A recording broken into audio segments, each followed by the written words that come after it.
नमस्कार, मैं सरिता सोनी और आप देख रहे हैं बीकेटी न्यूज़ 24। इस वक्त हम हैं नटराज सरोवर पोर्टिको में, जहां पर नॉर्थ इंडिया गायनोकोलॉजिस्ट फोरम का 2 दिवसीय वार्षिक सम्मेलन का आयोजन किया गया है। ये आयोजन 2 दिन का था, 19 और 20 तारीख का। आज 20 तारीख है, आज समापन है इसका। यहाँ पर स्त्री रोग विशेषज्ञ यहाँ पर आई हुई हैं, हर तरह के डॉक्टर यहाँ आए हुए हैं। स्त्री रोग विशेषज्ञ यहाँ पर आपको मिलेंगे। अभी हम कुछ डॉक्टरों से आपको बात कराएंगे। मैम, आपका नाम क्या है? मैं डॉक्टर निशा सिंह, कहाँ से हैं? King George's Medical University Lucknow. जी, आज के प्रोग्राम के बारे में बताइए। तो आज का ये जो प्रोग्राम है यूथ और हाई रिस्क प्रेगनेंसी पर था। इसमें जो हमने बोला, क्योंकि मैं कैंसर स्त्री रोग विभाग से हूँ, KGMU में नया विभाग खुला है, तो आज हमने बात की जो किशोरियों में कभी कभी ओवेरियन कैंसर के केसेस आ जाते हैं। अगर कोई ओवरी में गांठ है तो कैसे सोचें कि ये कैंसर हो सकता है, और अगर है तो उसको कैसे मैनेज किया जाए। तो इस बारे में मेरा व्याख्यान था। तो उसमें यही है, क्योंकि यंग एज में उनकी फर्टिलिटी प्रिजर्व करना भी ज़रूरी है और ट्यूमर को ट्रीट करना भी ज़रूरी है, तो वो बैलेंस कैसे बनाया जाए उस पर चर्चा हुई। Thank you. मैम, नाम क्या है आपका? मेरा नाम डॉक्टर प्रीति कनाल है। मैं झांसी से। मैम, आज के प्रोग्राम के बारे में बताइए, क्या क्या विचार आपने रखे? इसमें हम लोग जो भी माँ है जिनको बहुत ज़्यादा कॉम्प्लिकेशंस हैं प्रेगनेंसी से रिलेटेड, या जिनकी ऑपरेशन द्वारा डिलीवरी हो रही है, तो उनको क्या समस्याएं हो सकती हैं, उनको हम कैसे ट्रीट करें। नई नई तकनीक, नए नए व्याख्यान दिए बहुत ही सीनियर डॉक्टर। जो इसमें NIGF जो है, ये नॉर्थ इंडिया गायनी फोरम है, और इसमें 7 राज्यों के डॉक्टर और 2 यूनियन टेरिटरी के भी डॉक्टर आए। करीब 9 जगह से लोग आए, और उन्होंने तरह तरह की नई तकनीक, नई क्या क्या हम किस तरह से मैनेज कर सकते हैं, क्या नई दवाइयाँ दे सकते हैं, ताकि हम माँ और शिशु को पूरी तरह से सुरक्षित रखें। ये 2 दिन से हमारा इसी चीज़ पे व्याख्यान और डिस्कशन चल रहा है। कल हमारी वर्कशॉप थी, जिसमें हम क्रिटिकल केयर और ऑपरेशन से संबंधित जटिलताओं पे हम लोगों ने बहुत ज़्यादा डिस्कशन किया, और आज हमारा और भी प्रेसिडेंट एड्रेस और बाकी व्याख्यान हुए। Thank you ma'am. अब मैं आपको मिलवाती हूँ डॉक्टर रजनी गौतम जी से। नमस्ते मैम। नमस्कार मैम, आज ये जो प्रोग्राम हुआ है, इसके बारे में आप जरा बताइए, क्या क्या यहाँ पर आपने विचार रखे अपने? यहाँ जैसा आप सबको पता है, ये 2 दिन का जो एक north NIGF forum, gynaecologist forum का जो एक महासम्मेलन आयोजित किया गया, इसमें करीब 9 राज्यों से, 9 स्टेट से काफ़ी सम्मानित डॉक्टर्स यहाँ आए। उन्होंने अपना व्याख्यान दिया, पेपर प्रेजेंटेशन, पोस्टर, लेक्चर्स के माध्यम से कई महत्वपूर्ण विषयों पर चर्चा की गई। इसके अलावा जो मेन इस थीम था, जो इस कॉन्फ्रेंस का जो थीम था, वो हाई रिस्क प्रेगनेंसी और यूथ हेल्थ पर था। हाई रिस्क प्रेगनेंसी क्या होती है? हाई रिस्क प्रेगनेंसी वो प्रेगनेंसी है जिसके द्वारा, मतलब जो हमारे देश की जो मैटरनल मॉर्टेलिटी डिपेंड करती है कि उस देश की स्त्रियों का जो है स्वास्थ्य वो कितना है। जैसे हमारे देश में अब पिछले 2-3 साल से इसकी मृत्यु दर में, मैटरनल मृत्यु दर का जो प्रतिशत था, वो लगभग 72% घटा है। तो एक बहुत ही पॉजिटिव चीज़ है, ये बहुत अच्छी बात है, क्योंकि किसी देश का भविष्य, किसी देश का विकासशील और विकसित होना, ये वहाँ के नागरिकों के स्वास्थ्य पर निर्भर करता है। तो एक स्वस्थ नारी एक स्वस्थ बच्चे को और एक स्वस्थ समाज को जन्म दे सकती है, वो स्वस्थ समाज का निर्माण कर सकती है। मैम, आज के समय में देखा जा सकता है कि सिजेरियन डिलीवरी सबसे ज़्यादा हो रही हैं, तो क्या वो सेफ़ है? सिजेरियन डिलीवरी का जो कारण है, वो चूँकि ये पेशेंट्स के उस पर भी निर्भर करता है। पेशेंट आजकल के जिस तरह का खाना पीना और जो ये पर्यावरण में जो तरह तरह के पॉल्यूशंस और ये डिफरेंट टाइप की जो कमियां पाई जा रही हैं, उसकी वजह से लोगों का खान पान अच्छा नहीं है, जिस कारण उनको तरह तरह के हाई रिस्क, जैसे एनीमिया की कमी, खून की कमी, ये सब उनको होता है, जिस वजह से कुछ ऐसे हाई रिस्क केस हो जाते हैं जिनमें नॉर्मल डिलीवरी हम लोग मतलब उसकी संभावना कम होती है। इसलिए हम लोग सिजेरियन सेक्शन को प्रेफर करते हैं। इसके अलावा कई ये मरीजों की उस पर भी आधारित है कि वो नहीं चाहते हैं, और मेन कारण इसका हाई रिस्क प्रेगनेंसी है, जिसमें हमें सिजेरियन करना मतलब एक हमारी मजबूरी बन जाता है। Thank you ma'am. सर नाम क्या है आपका? मेरा नाम माधव कुमार है और मैं अरिस्टो फार्मा में काम करता हूँ। जी, कहाँ से हैं? मैम मैं कानपुर से आता हूँ। ये जो स्टॉल लगाया आपने इसके बारे में बताइए। ये स्टॉल जो है सो डॉक्टरों को जो है सो हम लोगों ने टी, कॉफ़ी एंड स्नैक्स की सुविधा हमने प्रोवाइड की, उनकी हमने सर्विस दी है। और हम लोग अपना जो है सो दवा को जो है सो यहाँ हम लोग को बताते हैं कि इस दवा से क्या फ़ायदे हैं और इसके क्या बेटरमेंट पेशेंट का इससे हो सकता है। कौन कौन सी दवाइयाँ हैं आपके पास? अपने पास आयरन की टैबलेट है, मल्टीविटामिन में भी अपने पास है, एंजाइम टैबलेट है, ओंडेस्ट्रॉम है, मतलब ग्रैंड्रम है सॉरी, और स्मोलाइट वगैरह, पेंटॉप अपने पास पेंटाप्राजोल के साथ में भी है। किस किस काम आती है ये सब? ये आयरन ब्लड के लिए है अपना, और यूटीआई है जो यूटीआई के लिए प्रॉब्लम के लिए है। एंजाइम में मल्टी एंजाइम जो है वो डाइजेशन के लिए है, और ये पाइल्स के लिए स्मूथ क्रीम वगैरह है अपने पास। Thank you. And ma'am UDI जो लीवर के लिए मैम है। Thank you. और मैडम शोभने की मैं निश्चित रूप से बिल्कुल देखिए, हम सबको एक बात जरूर ये सोचनी पड़ेगी एज डॉक्टर्स, एज एडमिनिस्ट्रेटर्स, और या इस देश के एक सामान्य नागरिक के रूप में। हमारे प्रिंसिपल साहब जो ललितपुर मेडिकल कॉलेज के बैठे हैं, उनका भी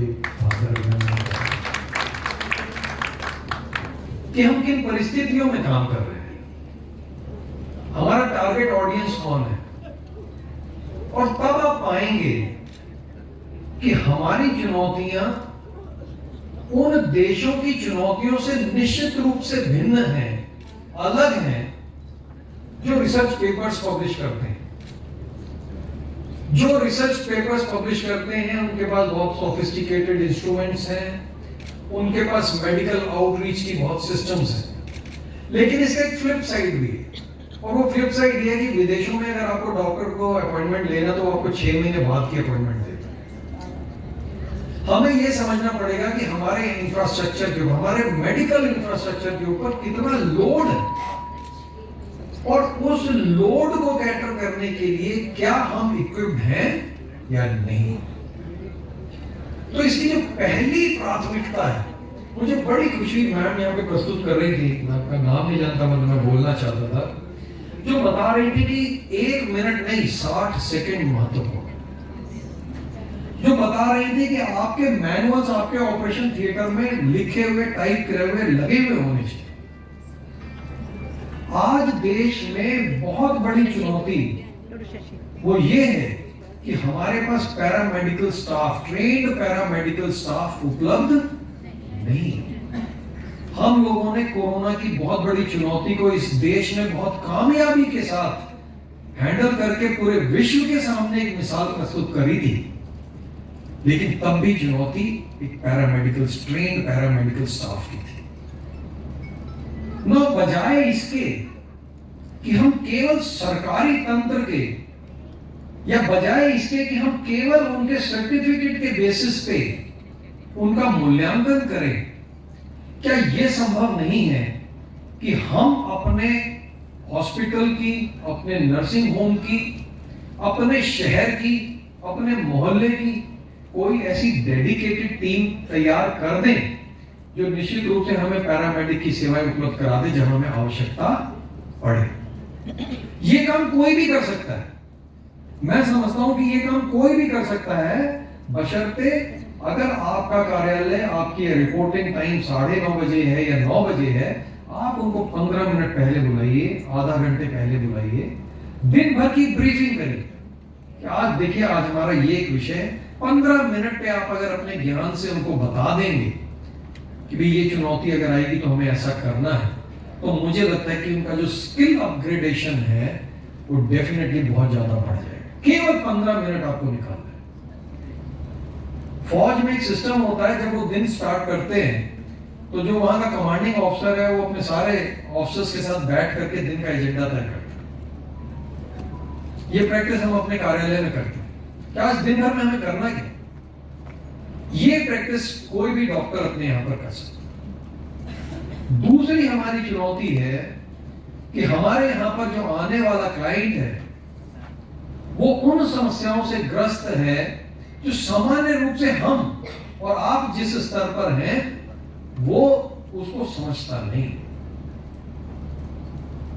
मैं फूड सेफ्टी में था और वहां पर हम लोगों ने कानून बनाए बहुत विस्तृत, और तब उसके 10 वर्ष बनाने के कार्यक्रम में एक उस समय ये हुआ करता था, प्लानिंग कमीशन उनके मेंबर को, तो उन्होंने बहुत अच्छी बात कही थी मंच से।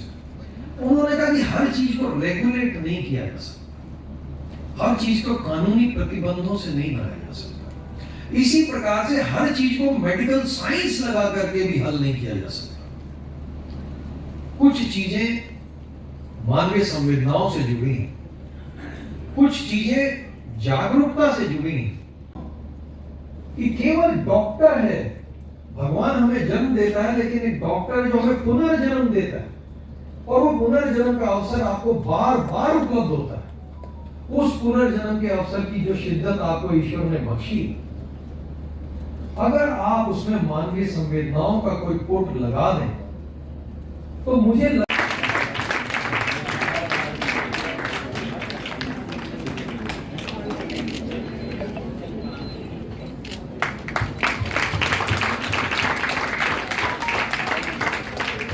जो कार्यक्रम हुआ है, क्या उद्देश्य था कार्यक्रम का? कार्यक्रम का उद्देश्य था कि हमारे जो 7 प्रदेश हैं मतलब नॉर्थ इंडिया में, उन सभी प्रदेशों से जो विभूतियाँ हैं, जो स्त्रियों प्रसूति रोग की जो बहुत कर्मठ विभूतियाँ हैं, हमको यहाँ आमंत्रित करना और उनके जो एक्सपीरियंस है वो हमें शेयर करना। उनकी जो ज्ञान है, जो उन्होंने ज्ञान प्राप्त किया है इतने सालों के अनुभव से, उस ज्ञान को यहाँ पर सबके साथ सहभागिता करना उस ज्ञान की। और जो नए डॉक्टर हैं, जो खास तौर पर ग्रामीण अंचल में हैं, जो हमारे चिकित्सा अधिकारी हैं, मेडिकल ऑफिसर्स हैं, प्राइवेट प्रैक्टिशनर्स हैं, और जो आयुष डॉक्टर्स हैं, आयुर्वेदिक डॉक्टर्स हैं, उन सब तक तकनीकी ज्ञान और जो एक हर विषय में, जैसे कि किशोरावस्था, हाई रिस्क प्रेगनेंसी, इनकी गाइडलाइंस को उन तक पहुंचाना, ताकि हमारी जो सबसे ग्रामीण महिला है, जो एकदम पिछड़े इलाके में रह रही है, वो जब डॉक्टर के पास पहुंचे तो उसको जो इलाज मिलेगा वो नवीन तकनीकी प्रणाली पर आधारित इलाज मिलेगा। पैरामेडिकल में किन किन लोगों को प्रशिक्षण दिया जाएगा? पैरामेडिकल में हम 12th क्लास के बच्चों को, 10th क्लास के बच्चों को, और जो भी मतलब ग्रेजुएट, पोस्ट ग्रेजुएट, जो ANM आशाओं को, सारी मतलब लेडीज़ वर्कर्स को हम लोग चाहेंगे कि उन्हें प्रशिक्षण। कैसे प्रशिक्षण देंगे आप? हम उनको बेसिक बताएंगे कि कैसे आपको एनीमिया को डिटेक्ट करना है, कैसे ब्लड प्रेशर को डिटेक्ट करना है, कैसे डायबिटीज़ को डिटेक्ट करना है। तो उनको हम सिखाएंगे कि जब कभी भी आपको ऐसे जटिलता हो तो कैसे अनुभव करना है प्रेगनेंसी में।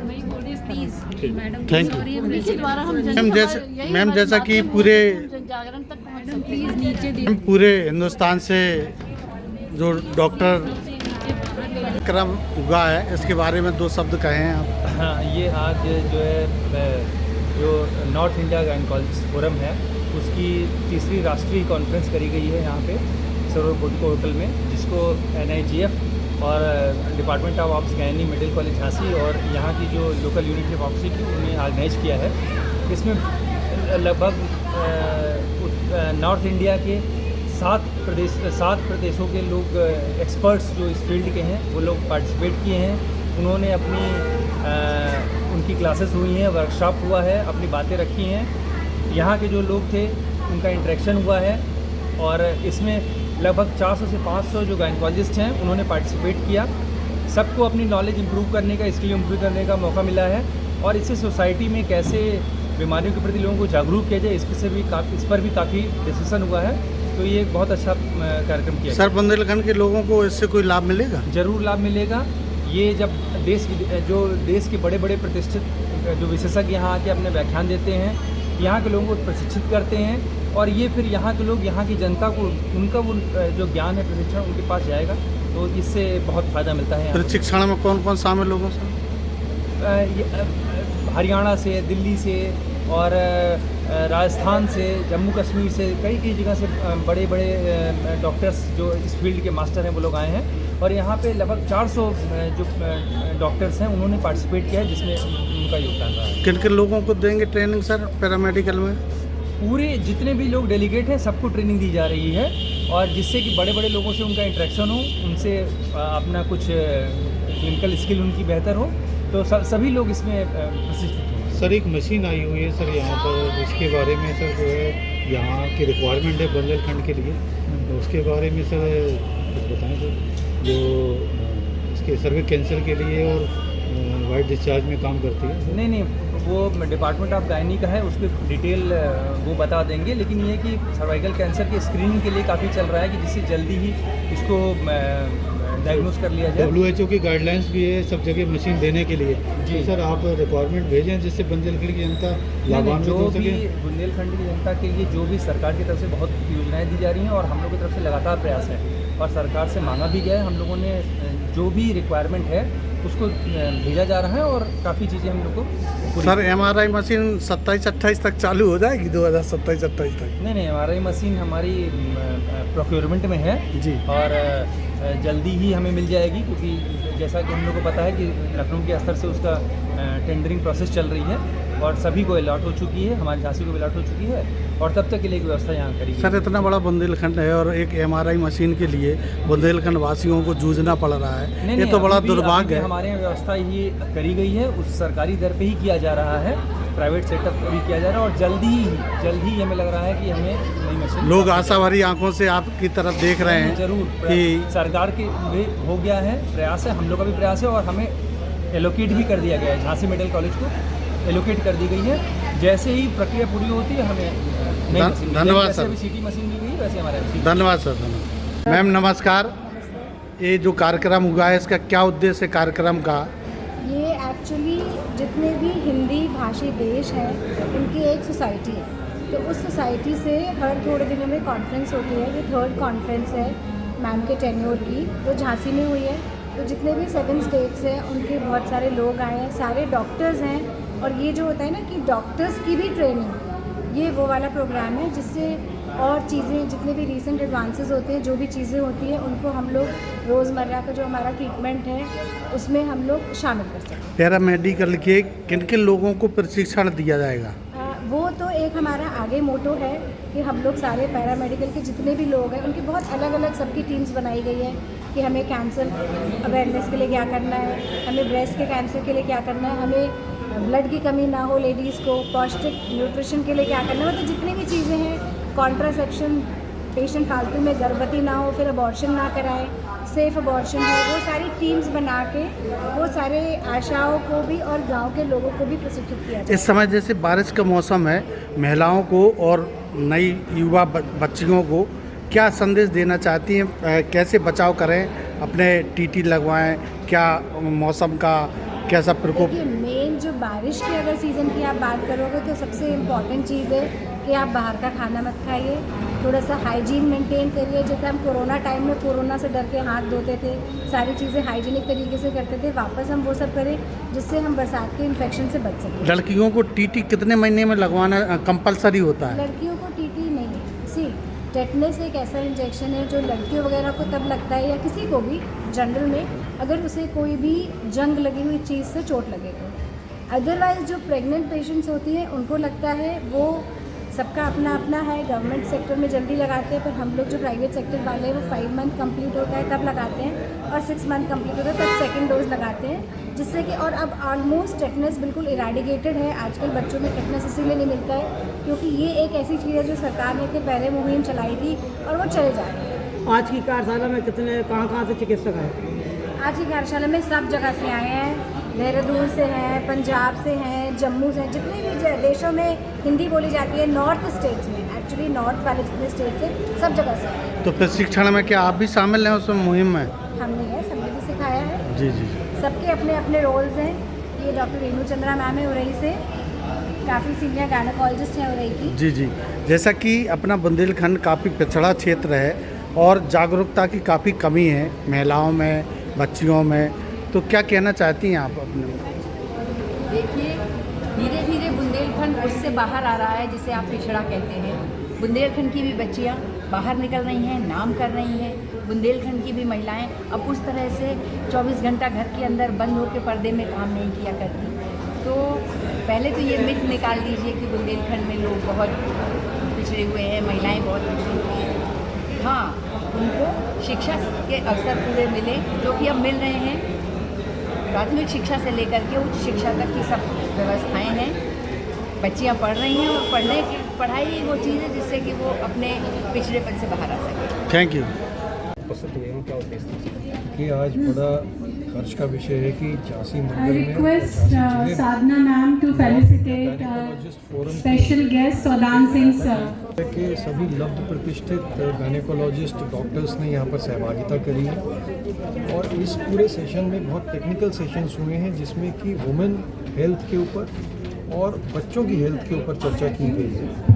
मुझे लगता है कि जो यहाँ पर सत्र चलाए गए उन साइंटिफिक सत्रों में निश्चित रूप से एक बड़ा संदेश पूरे देश की गायनेकोलॉजिस्ट के माध्यम से महिलाओं की हेल्थ के बारे में, महिलाओं के स्वास्थ्य के बारे में, बच्चों के स्वास्थ्य के बारे में निकला है। और जो हमारे झांसी चैप्टर के और उत्तर प्रदेश चैप्टर के जो डॉक्टर्स यहाँ पर उपस्थित हैं, उन्होंने घर घर तक पहुँचा सकते हैं। मैं समझता हूँ कि इस प्रकार के सेशंस ऑर्गेनाइज करने से एक न केवल यहाँ पर एक मेंटल वो ट्रेनिंग होती है, अपितु एक संकल्प यहाँ पर और बड़ा लिया गया जिसमें इन लोगों ने बताया कि पैरामेडिकल स्टाफ की ट्रेनिंग के लिए भी एक बड़ा कार्यक्रम ही चलाएगा। महिलाओं में बढ़ते हुए ब्रेस्ट कैंसर और सर्वाइकल कैंसर के बारे में भी टेस्ट का इन लोगों ने संकल्प लिया। मैं इस पूरी संस्था को, जो नॉर्थ इंडिया गायनेकोलॉजिस्ट फोरम है, इसके सभी सम्मानित सदस्यों को बहुत बहुत बधाई देता हूँ और उनके द्वारा जो इनिशिएटिव्स लिए जा रहे हैं वो एक विकसित भारत और स्वस्थ भारत को बनाए रखने में बड़ी भूमिका निभाएंगे, मैं ऐसी आशा करता हूँ। Thank you.